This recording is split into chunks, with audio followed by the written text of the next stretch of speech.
उसकी इंटीग्रिटी क्या है, ये बात कभी सवाल में दिमाग में आता ही नहीं है लोगों का कि भाई नीतीश कुमार जी के सामने कौन तेजस्वी यादव।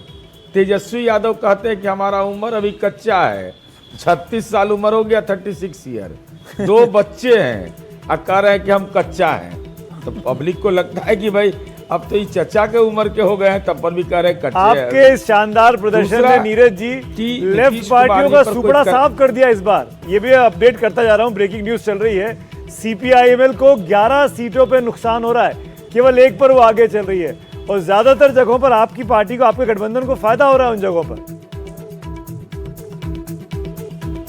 नहीं, देखिए मैं इसको फिर दूसरे परिप्रेक्ष्य में कह रहा हूँ। मिलना चाहिए। नीतीश कुमार जी का जो 118 नरसंहार का बिहार में मिला था, नीतीश कुमार जी के पास कोई जादुई छड़ी नहीं था। पंचायती राज में आरक्षण और कानून के राज ने नक्सलवाद के सामाजिक आधार को ध्वस्त कर दिया, और यही कारण है कि इमरजेंसी हुआ, संसदीय राजनीति में इनको आना पड़ा। विधान परिषद और राज्यसभा के बारे में कहते थे कि हम वहां नहीं जाएंगे, लेकिन समय और हालात ने तय कर दिया नीतीश कुमार जी का जो पॉलिटिकल स्ट्राइक हुआ ना, पूरा सोशल बेस इनका खत्म हो गया।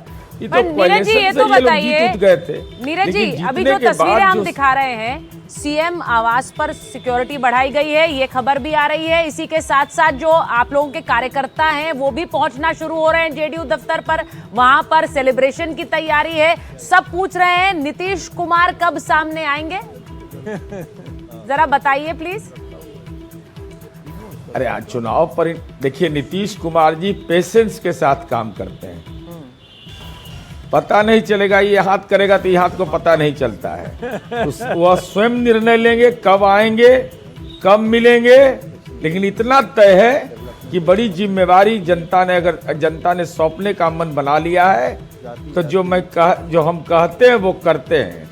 हम लड़ाई लड़ रहे थे, बड़ी लड़ाई। आपको ये भी बता दें नीरज जी, CPIML सिर्फ 1 सीट पर आगे है और VIP भी सिर्फ 1 सीट पर आगे है। अब VIP के लिए सैनी साहब को डिप्टी CM के लिए भी उतार दिया गया था, लेकिन IIP के अध्यक्ष इंद्रजीत गुप्ता भी पीछे चल रहे हैं अपनी सीट पर।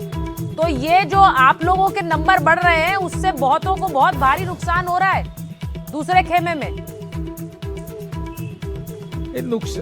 नुकसान तो होना ही है ना भाई। टेंटेड लीडर के साथ रहिएगा तो नुकसान में ही जाइएगा, हमारे साथ रहिएगा तो सम्मान पाइएगा। तो ऐसी कोई चांसेस है कि आप दोनों फिर साथ हो जाएं? ऐसा आप कुछ इशारा कर रहे हैं क्या नीरज जी साथ आने का?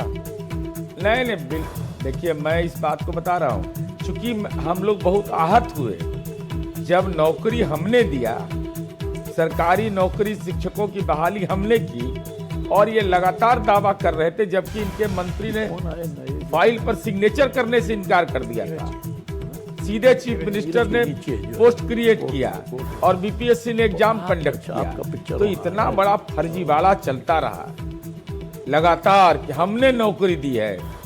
तो अब नौकरी पता चल गया ना किसने नौकरी दिया, और ये नौकरी का वादा कर रहे थे, लेकिन यह नहीं कर रहे थे कि बिना जमीन लिखे नौकरी देंगे। इसीलिए तो जनता ने हमको चूज किया है, उसी दिशा में जनता आगे बढ़ रही है। एक चीज बताइए नीरज जी, सब तो बहुत अच्छा चल रहा है, आपके फेवर में चल रहा है, 75 सीटों पर आप आगे चल रहे हैं, सबसे बड़ी पार्टी बन रहे हैं, एक अनूठा अनोखा आपका परफॉर्मेंस है, पर ये मोकामा की सीट और अनंत सिंह का साथ क्यों जरूरी है सुशासन नीतीश कुमार के साथ, क्यों?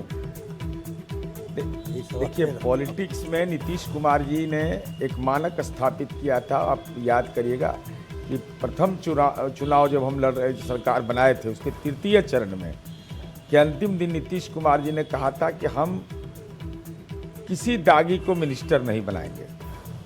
और आपको ईमानदारी से मैं बता रहा हूँ कि उस समय की स्थिति यह थी कि दिवंगत रामाश्रय बाबू चुनाव हार गए थे और नीतीश कुमार जी ने उनको मिनिस्टर बनाया था। ये चूंकि राजनीति का ये संक्रमण काल है, इतना तो कम से कम नीतीश कुमार जी को धन्यवाद दीजिए कि अगर ऐसे लोग टिकट भी ले लेते हैं, चुनाव भी जीत जाते हैं, एक सवाल मेरा भी लेकिन अगर गड़बड़ करिएगा तो जेल जाना भी आपका तय है। नीरज जी मेरा सवाल है, तो ये नीरज जी मैं अखिलेश शर्मा बोल रहा हूँ, दिया RJD ने भी दिया।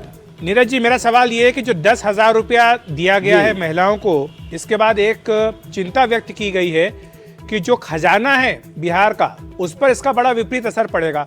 अब जबकि आपकी सरकार लग रहा है कि फिर से वापस आ रही है, क्या एक बड़ी चुनौती नहीं रहेगी इस योजना को पूरा करना और साथ ही खजाने में जो नुकसान हो रहा है उसको उसकी भरपाई करना?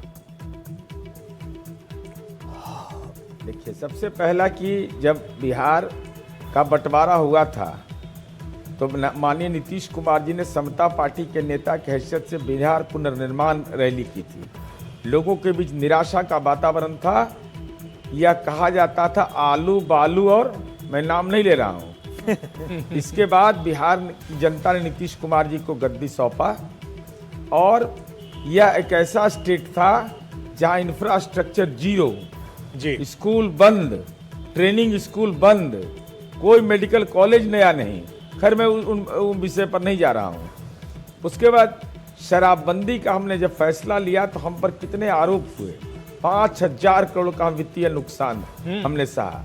लेकिन यह भी जानिए कि अगर बिजली के क्षेत्र में हम सब्सिडी दे रहे हैं तो 69% सब्सिडी दे रहे हैं। बिजली के क्षेत्र में हम 15,000 करोड़ रुपया का सब्सिडी दे रहे हैं। नीरज जी, जैसा आपने नीतीश कुमार जी ने जब वर्क प्लान बना लिया, देखिए मैं नीरज जी एक बात खबर बता दूं कि मगध में 31 सीटों पर एनडीए को बढ़त है। ये रीजन वाइज जरा हम बढ़त बता रहे हैं। मिथिलांचल में 35, सीमांचल में 12 सीटों पर बढ़त है एनडीए को, और तिरहुत में 35 सीटों पर एनडीए को बढ़त है। तो ये खबर भी हमारी स्क्रीन पर चलती रहेगी। लेकिन इस बीच उत्पल बल्लभ जुड़ गए आरजेडी से हमारे साथ। उत्पल जी, अच्छी खबर तो नहीं है आप लोगों के लिए, अब तीसरे नंबर की पार्टी बन गए हैं बिहार में इस वक्त, ऐसा लग रहा है। 70 पे बीजेपी है, 73 पर जेडीयू है, आप 58 पर हैं।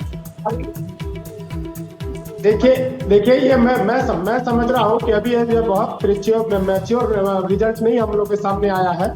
अभी थोड़ा समय और रहने दीजिए और तस्वीर बदलता हुआ नजर आएगा, और जब बदलेगा तो बहुत तेजी से बदलेगा। कितना समय देना है? आप देख लीजिए ना कितने राउंड की गिनती हुई है, बचे कितने हैं। ये बात मैं करेक्ट भी कर दूं दर्शकों के लिए कि अभी शुरुआती पहले और 2 राउंड की गिनती के आंकड़े हैं ये। ठीक है। अभी कई राउंड्स होने हैं, आप बिल्कुल ठीक कह रहे हैं उत्पल जी। लेकिन मेरे साथ परिचय करा दूं, प्रीति शंकर भी है भारतीय जनता पार्टी की तरफ से और नीरज मिश्रा भी है कांग्रेस पे। मैथिली ठाकुर इस वक्त हमारे साथ जुड़ गई हैं, जो अपनी सीट से आगे चल रही हैं, लगातार आगे ही बनी हुई थी। मैथिली, अगर आप हमें सुन पा रही हैं, ये आपके लिए मैं आपको सुबह से टीवी पे देख रही हूँ 7-8 बजे से। अरे बहुत बढ़िया है। तो हम भी आपको अब आपके दर्शन कर पा रहे हैं। 161 पर एनडीए है और आप अपनी सीट पर आगे चल रही हैं मैथिली, तो इसके लिए तो सबसे पहले आपको बधाई। Yes, I can hear you. ये अब ऐसा लग रहा है ये रुझान नतीजों में बदलेंगे, लेकिन आप क्योंकि आई हैं तो सबसे पहले मुझे लगता है, मैं तो नहीं गा सकती, बधाई गीत क्या होगा आपके लिए? बधैया बाजे आंगने में, बधैया बाजे आंगने में, बधैया बाजे